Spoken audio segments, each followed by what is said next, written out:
Good morning, happy Friday, free good day. Amazon, flash briefing. Jamie, here's the latest from your flash briefing.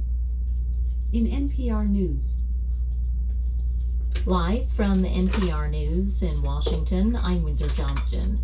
Hurricane Lee is making its way toward New England with wind speeds of 80 miles per hour. Michael Brennan is the director of the National Hurricane Center in Miami.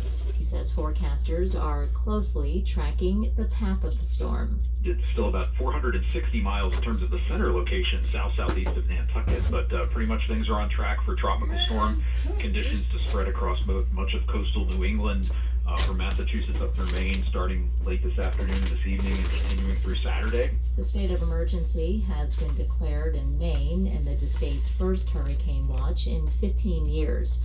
In Canada, residents of western Nova Scotia and southern New Brunswick are preparing for power outages and flooding this weekend.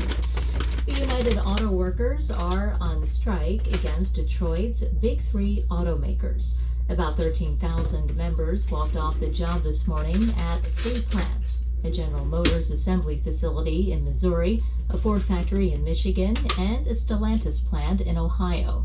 Steve Carmody with Michigan Public Radio reports the union's labor contracts expired at midnight. Workers outside a Ford plant in Wayne, Michigan got the news just after midnight that they were on strike. The union and the Detroit Three worked up to the deadline. The main sticking point is the union's demand for a 36% pay increase, which some auto execs called unrealistic. UAW President Shawn Fain puts the blame on the automakers. They drug it out, they waited till the last week, so here we are. We gotta do what we gotta do. Workers are striking at only 3 auto plants in Michigan, Ohio, and Missouri. It's a tactic to put pressure on the auto companies while keeping most UAW members on salary. For NPR News, I'm Steve Carmody in Flint, Michigan. The European Union's data privacy regulator has issued a large fine to TikTok, the Chinese-owned video platform. As Villa Marks reports, the social media app is accused of failing to protect children's privacy. The Irish Data Protection Commission imposed a $367 million fine after it ruled the company had repeatedly breached data privacy rules and regulations in multiple ways. The Irish regulator exercises control across the EU, and the penalty covered TikTok violations across all 27 member states. The Commission criticised TikTok's handling of accounts opened by children between the ages of 13 and 17, including several failures to protect such accounts from public view. The company allowed young users to sign up to the platform in such a way that accounts were public by default, and unrelated adults could have control of child accounts without their identity being checked. For NPR News, I'm Villa Marks in London. On Wall Street, the Dow is down 215 points. This is so when you first sign up, it makes your account public by default, and you have to select private. British Prime Minister Rishi Sunak has announced plans to ban American XL bully dogs in the United Kingdom after a series of recent attacks. Calling them a danger to British communities, Sunak says he's asking the government to bring together police and canine experts to legally define the characteristics of the dog, which isn't recognized as a breed by kennel clubs in Britain or the United States. Tensions are rising in Iranian cities ahead of tomorrow's first anniversary of the death of 22-year-old Mahsa Amini in police custody. NPR's Peter Kenyon reports authorities are beefing up security in an effort to suppress possible demonstrations. Protesters told an opposition Iranian media outlet that they witnessed large numbers of police at cemeteries where protesters are buried, and they saw both uniformed and plainclothes officers and witnessed people being detained.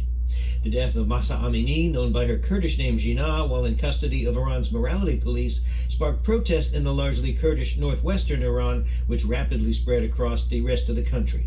The young woman was accused of improperly wearing her hijab. Activists say the speed of the internet in Iran has decreased significantly, and the use of surveillance cameras has mushroomed in multiple cities. Human Rights Watch accused the government of, quote, trying to impose a chokehold on peaceful demonstrations. Peter Kenyon, NPR News, Istanbul. Stocks continue to trade lower on Wall Street at this hour. The Dow is down 210 points. The Nasdaq Composite down 186. This is NPR News in Washington.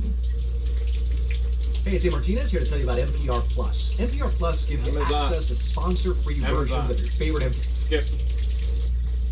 In NASA news, NASA has assigned astronaut Tracy C. Dyson to her second long-duration mission to the International Space Station as a flight engineer and member of the Expedition 7071 crew.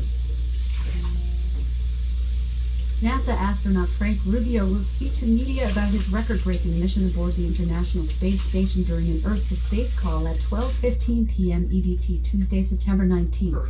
The virtual news conference is the final opportunity to hear from Rubio while he is in orbit on this year-long mission. During a ceremony at the German ambassador's residence in Washington on Thursday, Germany became the 29th country to sign the Artemis Accords. NASA Administrator Bill Nelson participated in the signing ceremony for the agency, and Director General of the German Space Agency at DLR, Dr. Walter Pelzer, signed on behalf of Germany. We're not sending back our Ukraine refugees to fight in your war in Ukraine. The first asteroid sample collected in space and brought to Earth by the United States will be unveiled at NASA's Johnson Space Center in Houston on Wednesday, October 11th, and media accreditation is now open. The summer of 2023 was Earth's hottest since global records began in 1880, according to scientists at NASA's Goddard Institute of Space Studies, GISS, in New York. They always say this, but in weather. where are Right the now in heat stroke Seattle, victims? it's 60 Why aren't degrees they Fahrenheit increasing? with clear skies and sun. Today's forecast has mostly sunny weather, with a high of 78 degrees and a low of 53 degrees. From NASA. NASA has assigned astronaut Tracy C. Dyson to her second long-duration mission to the Off. Amazon. Tell us a joke. Why did the lemur stop dating the sloth? He never made a move. Ouch. Alright. Have a great weekend, everyone.